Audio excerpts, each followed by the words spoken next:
¿Cansado de la desinformación en salud? ¿Confundido por tantos mitos? Aquí en Hablemos Claro con la doctora Diana, la salud deja de ser un misterio para convertirse en un tema que todos podemos comprender. Prepárate para interactuar con los especialistas más destacados, sin tecnicismos y hablando claro sobre todo lo que importa para tu bienestar. Imaginen por un instante esta escena, que están en su casa y que llegan sus hijos y sus nietos de visita. Y todos lo rodean y comienzan a tratar de recordarle momentos vividos, historias vividas, y usted simplemente considera que esas personas son desconocidas. ¿Será que es posible hacer algo desde ahora para evitar que nuestra historia se borre de nuestra mente? Hola, hola a todos los amantes de la vida saludable. Bienvenidos una vez más a un nuevo episodio de Hablemos Claro con la doctora Diana. Soy Diana Giraldo, cirujana plástica, subespecialista en oncología. Estoy feliz porque nuevamente llegó el momento más saludable de toda la semana. Así que donde quiera que estén en nuestras redes, en nuestro podcast, en radio, por favor súbale el volumen a su salud. Hoy hablaremos de una enfermedad que, si bien todos conocen, el Alzheimer, casi nadie entiende la verdadera dimensión de esta enfermedad y solo lo saben hasta que toca las puertas de su familia.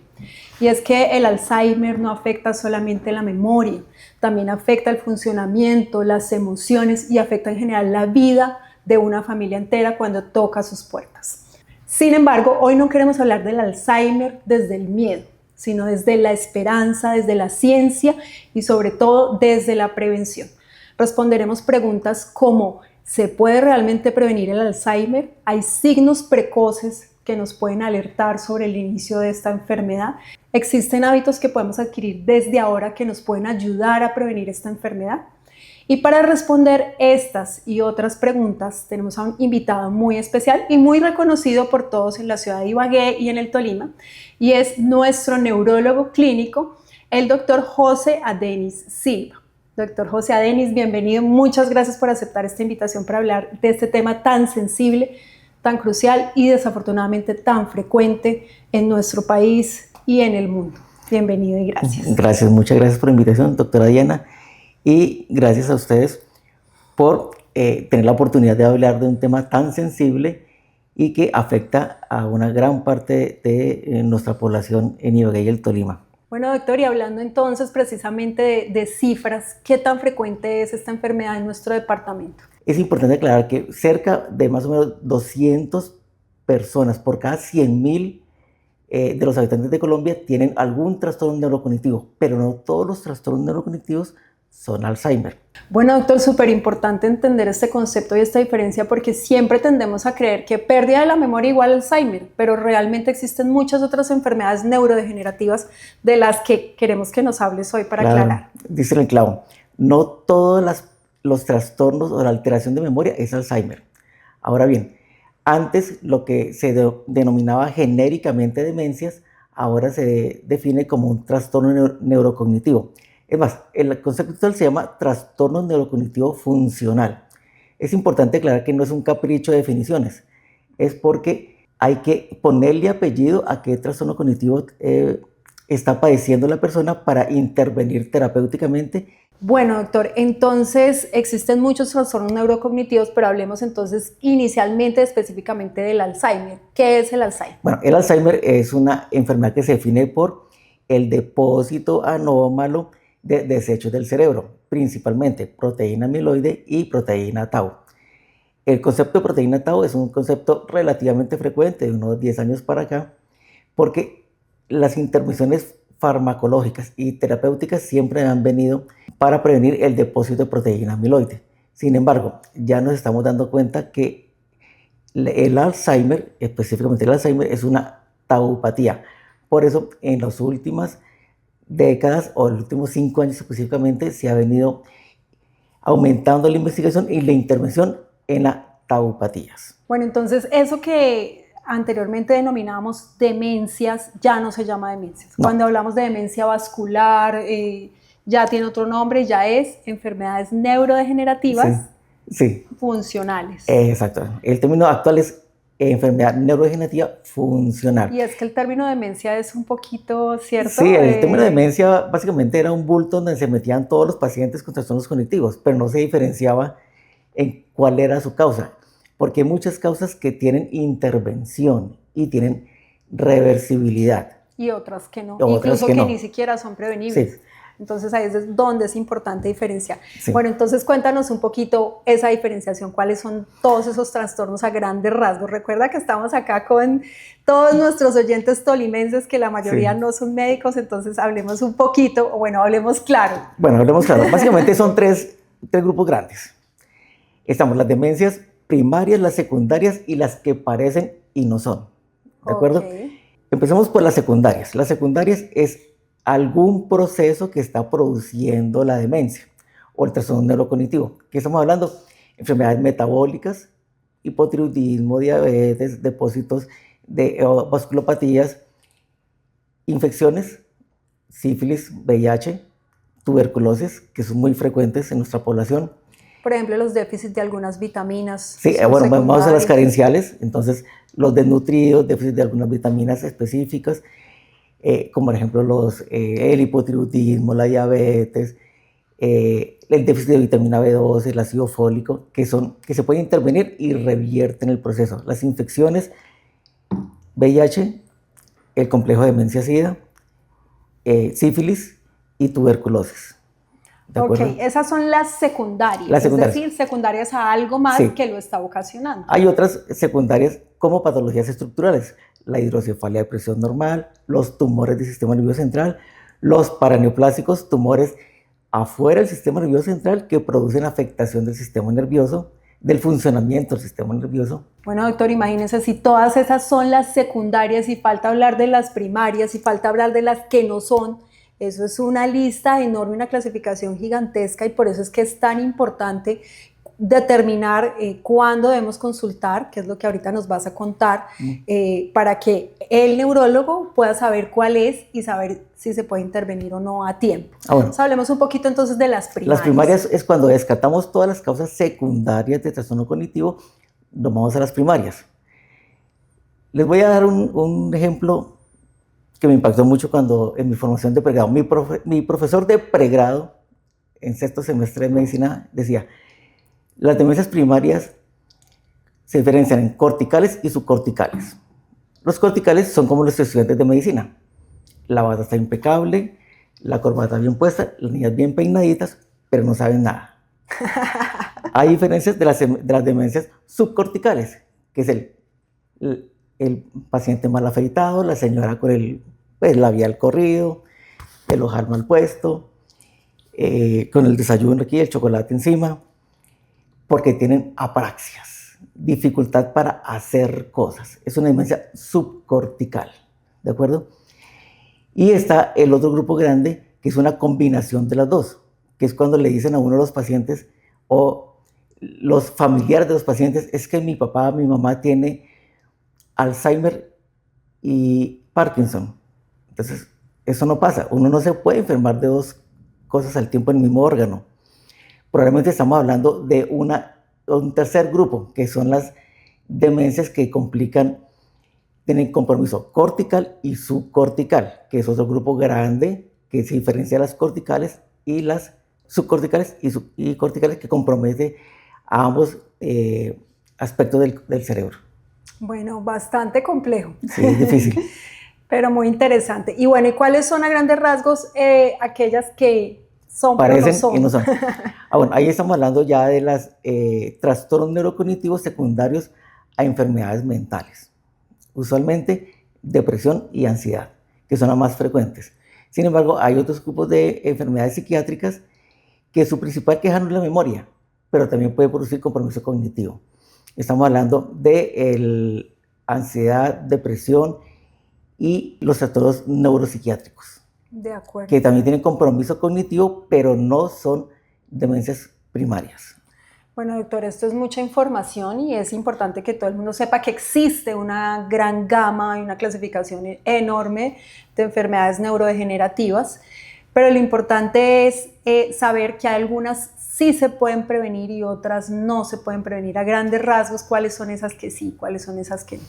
Bueno, entonces si hablamos de demencia, las demencias secundarias se pueden prevenir siempre. Y las demencias primarias, desafortunadamente, lo que se hace es un acompañamiento. Primero, un diagnóstico acertado para poder hacer una intervención farmacológica y un acompañamiento adecuado. En demencias primarias, la más frecuente son las corticales. Y de las corticales, la más frecuente es el Alzheimer. ¿De acuerdo? De acuerdo. De las demencias corticales tenemos el Alzheimer, la frontotemporal, de predominio frontal o de predominio temporal, las afasias primarias progresivas. Son los 3 grupos primarios específicos. Tenemos pues ejemplos famosos. Bruce Willis, por ejemplo, tiene una afasia primaria progresiva. ¿Listo? Su componente primario es incapacidad para producir y reconocer lenguaje. La temporal, el principal síntoma es trastorno del comportamiento, ¿de acuerdo? Principalmente en hombres. Y las demencias corticales, la principal es la Alzheimer, la cortical frontal, que su característica principal es alteración de memoria reciente, pero siempre llevan, como dicen los neuropsicólogos, un compromiso multidominio. ¿Qué quiere decir multidominio? Que además de la memoria tiene compromiso de amplias esferas del comportamiento, de conducta y en otros ámbitos que no son de la memoria. De acuerdo, o sea que el mismo Alzheimer tiene muchas clasificaciones. Sí. Doctor, pero acabas de decir algo de pronto desesperanzador y que sería bueno aclararlo. ¿El Alzheimer entonces no es prevenible? No, si estamos hablando de enfermedad de Alzheimer, que es uno de las enfermedades que producen trastorno neurocognitivo, no se puede prevenir específicamente porque es un trastorno de depósito anormal de proteína tau y proteína beta amiloide, pero es una de las enfermedades que producen trastorno neurocognitivo. Las demás enfermedades sí se pueden prevenir. ¿Y hay algo que podamos hacer para retrasar, revertir, mejorar la calidad de vida, hablando propiamente del Alzheimer? Sí, claro, es lo que se define como reserva cognitiva. Y la reserva cognitiva se refiere al cerebro, el estado del cerebro cuando se llega a enfermar de un trastorno neurocognitivo. ¿Qué quiere decir? La capacidad que tiene el cerebro a responder a una enfermedad de depósito de proteína beta amiloide o de proteína tau. Doctor, qué interesante este término de reserva cognitiva. Siempre hemos hablado de las reservas del cuerpo, del músculo, en fin, para tener una vejez saludable, para no enfermarnos o para resistir a enfermedades. Pero este término de reserva cognitiva está hermoso y súper interesante. ¿De qué se trata? Bueno, como veníamos diciendo, se trata de la capacidad que tiene el cerebro de responder cuando se enferma. Exacto. ¿Y cómo se adquiere esta reserva? La reserva cognitiva se requiere desde la infancia, en el cuidado del cerebro. Entonces, en la infancia, pues, estimular a los niños con juegos, con actividades académicas, con estímulos multifactoriales, y en el adulto, a cuidarlo, ¿cómo? Evitando el alcohol, dormir bien, evitar el consumo de tabaquismo, de otras sustancias, todo lo que pueda dañar el cerebro, para que cuando el cerebro se envejezca, sea un cerebro sano y pueda responder al deterioro cognitivo producido ya por demencias primarias. Bueno, doctor, y en la vida adulta, estimular la memoria, lo que nos dicen de estar todo el tiempo aprendiendo, en actividades académicas, formándonos, ¿esto también ayuda a estimular esa reserva cognitiva o solo funciona en los niños? Sí, efectivamente, en adultos es importante, como le digo a mis pacientes, hay que trabajar toda la vida. Y lo más importante, no perder la curiosidad de aprender nuevas cosas, aprender nuevos hábitos, aprender nuevas experiencias. Por eso, uno de los factores más importantes para trastorno cognitivo, uno de los principales causas de trastorno cognitivo es aislamiento social. Siempre recomendamos que las personas adultos o mayores tengan un hobby o que tengan algo que despierte su curiosidad para evitar caer en las rutinas, que es lo que termina produciendo cerebros perezosos. Bueno, doctor, qué interesante esto de trabajar toda la vida, el consejo que nos da nuestro neurólogo, el doctor Silva, para tratar de tener reserva cognitiva que es la mejor herramienta para prevenir o retrasar o soportar estas enfermedades neurodegenerativas, es mantener el cerebro funcionando. Entonces, para aquellas personas que creen que jubilarse rápido y dedicarse a descansar es la mejor forma de tener una vejez saludable, pues les contamos que no es así. Es una mala noticia. Tenemos muchos pacientes, o tengo la experiencia de muchos pacientes cincuentones con trastorno cognitivo. El ejemplo típico es el pensionado de 40 años, 42 años, fuerzas militares, Ecopetrol, cuando se pensionan a los 20 años y que se dedican a la hamaca.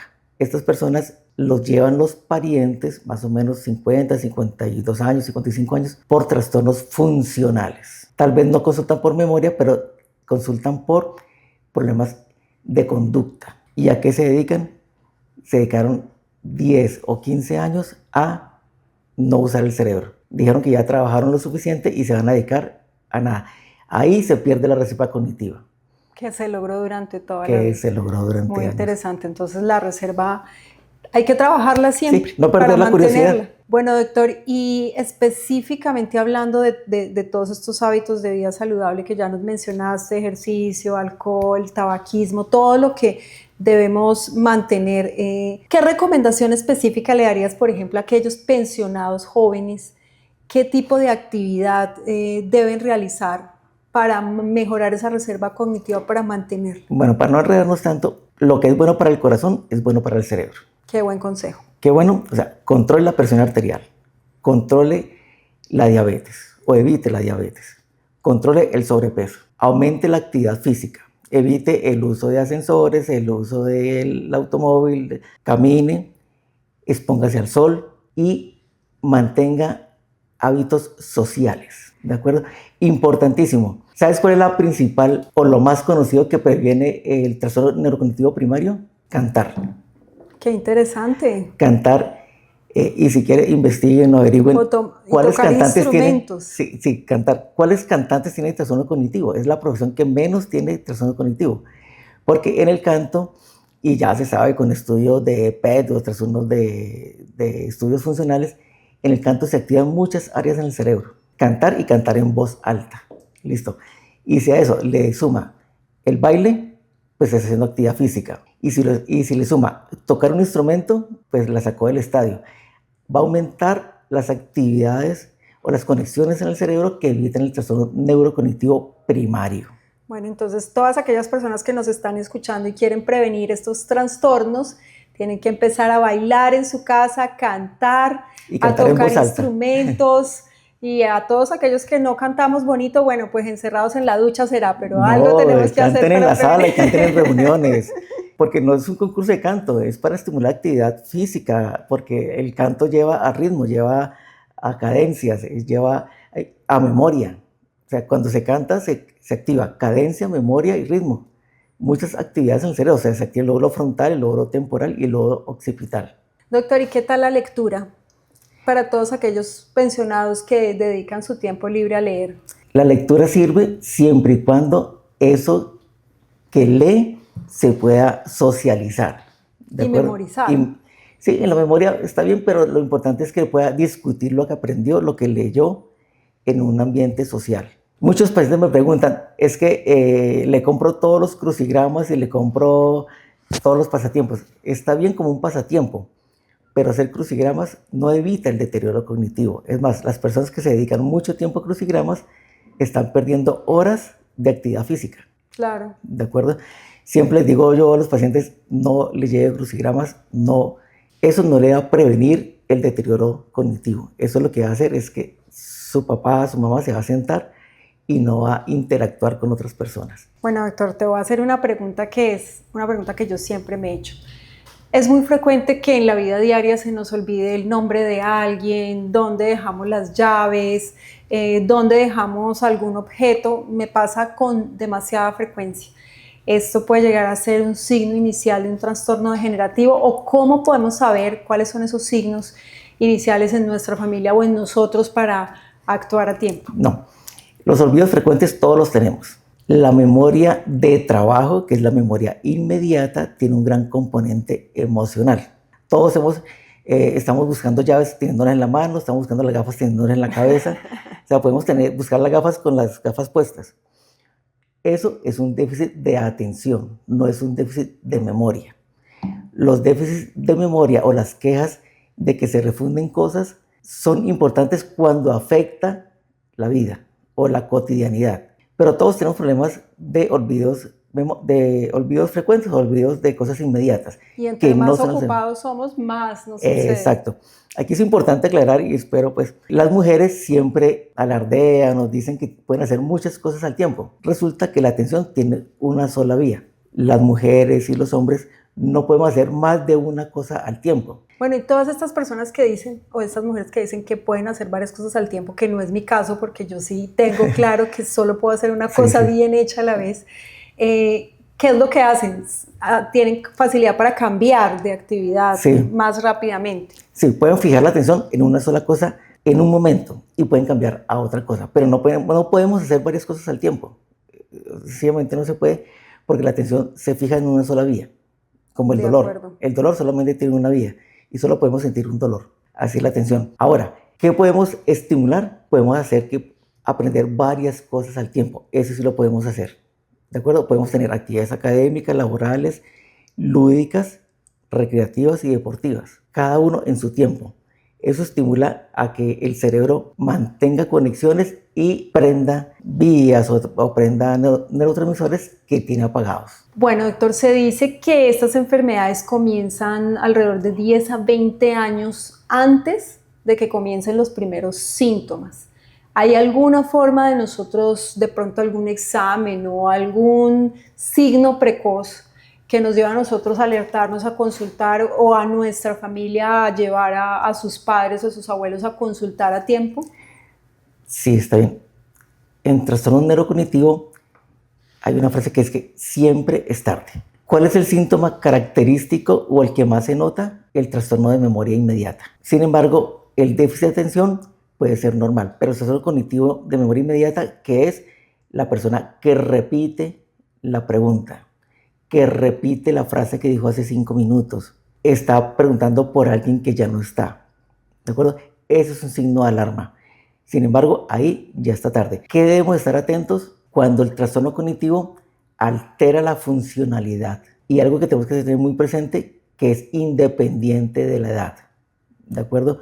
No podemos decir que nuestro padre o nuestro familiar mayor tiene problemas cognitivos porque está viejo. Ser viejo no es sinónimo de tener trastorno cognitivo. Se presenta más frecuente en viejos. Sin embargo, los trastornos cognitivos se pueden presentar en cuarentones, en cincuentones también. De acuerdo, es decir, es muy importante no normalizar estos síntomas en las personas de edad, ¿sí? Sí. Porque siempre que se presentan debemos consultar, ¿no es así? Una de las características del trastorno neurocognitivo primario cortical es la anosognosia, que es la incapacidad de reconocerse enfermo. Es ahí donde los parientes deben estar pendientes de sus familiares. Es muy característico en la consulta, llega la hija con la mamá. Doctor, es que mi mamá mete los zapatos en la nevera. Mi mamá repite cada 3 minutos, cada 2 minutos lo que ya le expliqué. Pregunta por personas que no están. Y la mamá solo mira a la hija y dice, uy, no, doctor, qué pena con usted. ¿Usted por qué le dice estas cosas al doctor? Sencillamente, la que está consultando es la hija, no la mamá o la paciente, porque tiene anosognosia, no sabe que está enferma. Uno de los signos de alarma que deben presentar que deben estar pendientes los cuidadores es a las conductas repetitivas. El Alzheimer, específicamente el Alzheimer, es la enfermedad de las 5 A's. Amnesia, que es lo que más se nota, que son problemas de memoria. Agnosias, que es la incapacidad de reconocer, ¿sí?, cosas, personas. Apraxias, la incapacidad de hacer cosas que hacía previamente. Las afasias, incapacidad para nombrar o nominar. Y las apatías. Entonces, la apatía es que no quieren hacer cosas. Entonces, típico, mamá que si vamos a hacer cosas, no, yo no quiero, mijita, vayan ustedes. ¿Listo? Mamá que mire que llegó, que si vamos a comernos algo rico, no, tranquilo, no quiero. La apatía es un síntoma precoz de Alzheimer, que básicamente lo hacen las personas para proteger o para conservar su tranquilidad. No les gusta que los expongan. Entonces, es un signo importante en Alzheimer. Bueno, y a todas estas, detectar estos signos, estos síntomas y consultar a tiempo, ¿sirve de algo? Sí, sí, es muy importante. Como decía, siempre llegamos tarde. Sin embargo, se pueden hacer intervenciones. Primero, tenemos que hacer un diagnóstico preciso. Estamos hablando ante una demencia primaria o una demencia secundaria o una pseudodemencia, ¿de acuerdo? Y en las 3 clases de trastorno neurocognitivo se puede intervenir. Entre más temprano, la respuesta es mejor. O se puede diferir o se puede retrasar el trastorno, el deterioro. Bueno, y si siempre llegamos tarde. Siempre es tarde. Y siempre que se consulta es porque ya la enfermedad realmente avanzó mucho, se perdió ya la reserva cognitiva para que esa persona esté manifestando síntomas. No existe ninguna forma de detectarlo a tiempo. ¿Existe algún examen, algún estudio de imagen, algún estudio en la sangre? ¿Qué dice la ciencia? ¿No hay nada? Sí, existen marcadores biológicos, que es la medición de proteína tau y proteína beta amiloide en líquido cefalorraquídeo. El tratamiento actual, que es el target o el propósito del tratamiento, es contra la proteína tau, ¿de acuerdo? ¿Cuáles? Anticuerpos monoclonales dirigidos contra la proteína tau. Bueno, entonces la FDA les autorizó el medicamento en pacientes con trastorno neurocognitivo leves a moderados con proteína tau y beta amiloide positivos. Ahora, entonces, teníamos en Colombia la disponibilidad de hacer el estudio. Sin embargo, no se pudo volver a hacer porque no hay la disponibilidad del medicamento. Básicamente la FDA les dijo, listo, les autorizo el medicamento en ese tipo de pacientes. Trastornos neurocognitivos leves a moderados con proteína tau y beta amiloide positivo. ¿Y dónde está ese paciente? No está aquí. No está aquí. O sea, el paciente no consulta. Por eso, el laboratorio o la industria que sacó el medicamento no lo volvió a producir. O sea que no existe en ninguna parte del mundo. Sí, tenemos 2 medicamentos actualmente aprobados por la FDA porque el mismo laboratorio amplió el estudio. Incluyó pacientes con trastornos neurocognitivos leves o sea, moderados a severos. Sin embargo, las respuestas fueron menores. Básicamente, ¿por qué las entidades regulatorias de estas enfermedades restringen su uso? Por el alto costo del medicamento. Es decir, que solamente está destinado para pacientes con enfermedades ya de moderadas avanzadas. Sí, pero con proteína tau y beta amiloides positivas en líquido cefalorraquídeo. ¿Y esos estudios dónde los hacen? Biogen es la responsable de esta molécula, los hacen en Estados Unidos y Europa, donde tienen los pacientes. Sin embargo, inclusive para ellos es costoso. ¿Y por qué esos costos? Porque el porcentaje de mejoría en esos pacientes ha sido cortico. En los avanzados. En los avanzados. Si se lograra en los estadios tempranos, sí habría una solución. Exacto. Pero ¿dónde está ese paciente con trastorno neurocognitivo leve a moderado con proteína tau y beta amiloide positivos en líquido cefalorraquídeo? En ningún lado, porque no permiten el estudio, la realización del estudio. Exacto. Llega la consulta con el experto, un espacio para resolver dudas sobre tu salud con los especialistas. Bueno, doctor, y hemos llegado a la sección que más le gusta a nuestros seguidores, a nuestros oyentes, que es la sección de Consúltela al experto. Ya algunos han dejado sus preguntas en nuestras redes sociales de Instagram y Facebook, @DianaGiraldoMD, en YouTube, @DoctoraDianaGiraldoMD. Tenemos a Andrés Molina que pregunta, entonces, ¿no hay nada que hacer para el Alzheimer en países como Colombia? Sí, tener diagnóstico de Alzheimer no significa que no haya que cuidar al paciente, que no tiene cura. No tenemos cura para el paciente, pero no quiere decir que no podemos cuidarlo. Hay que saber educar a los cuidadores. Hay que saber validar y no confrontar. Si el paciente con Alzheimer dice que esto es negro, pues hay que decirle, sí, es negro. No hay que corregirlo, porque a nadie le gusta que lo estén corrigiendo cada 5 minutos. Hay que, mejor dicho, como le digo a los pacientes, lleven la fiesta en paz. ¿listo? Validar y no confrontar. Y facilitar su entorno, ¿de acuerdo? Que la persona se sienta cómoda donde está y evitar los cambios bruscos de hábitos. Bueno, doctor, y estos pacientes con Alzheimer ya avanzado, podrían salir solos a la calle, siempre deben salir acompañados. ¿Cuáles son esos cuidados que se deben tener con ellos para evitar accidentes? Sí, un paciente con Alzheimer debe tener el acompañamiento permanente y más si es un estado avanzado. Recuerden que la persona no sabe que está enferma. Entonces deben tener un cuidador y un cuidador que le genere confianza. ¿Listo? Y siempre recomendamos que el cuidador no puede ser un familiar, porque si es un familiar que está permanentemente con el paciente, va a terminar más enfermo que el paciente. Bueno, Carlos Gómez nos pregunta por TikTok, ¿el azúcar produce Alzheimer? La respuesta es no, porque el azúcar produce muchas enfermedades y enfermedades de riesgo cardiovascular y enfermedades de depósito de desechos de proteínas en el cerebro. El azúcar por sí no produce Alzheimer, pero sí puede producir aumento del riesgo cardiovascular y cerebrovascular, que en fin genera un deterioro cognitivo. De acuerdo, es decir que en última sí hay que tratar de disminuir el consumo de azúcar para prevenir el Alzheimer.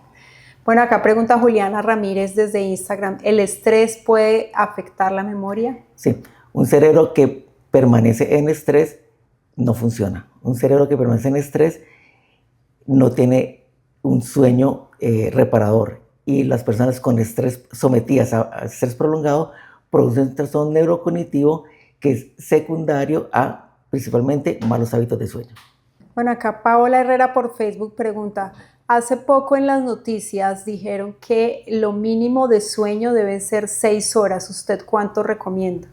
Sí, definitivamente menos de 6 horas es malo para el sueño. Ahora, se recomienda dormir lo suficiente para al despertar empezar una actividad normal sin deuda de sueño. Pero si la persona necesita dormir más de 8 horas, 10 horas, pues es individual. Cada persona necesita dormir lo suficiente para que al despertar funcione normalmente. Bueno, y si una persona de pronto está acostumbrada a dormir poco, menos de 6 horas, ¿debería de todas formas intentar dormir más o con lo que quede sin deuda de sueño es suficiente? ¿O hay un mínimo recomendable? Sí, mínimo 6 horas, ¿de acuerdo? Las personas o los trabajadores nocturnos, personas que han estado décadas sin dormir adecuadamente, tienen alto riesgo de generar trastorno neurocognitivo. Ejemplo, celadores, trabajadores nocturnos, eso.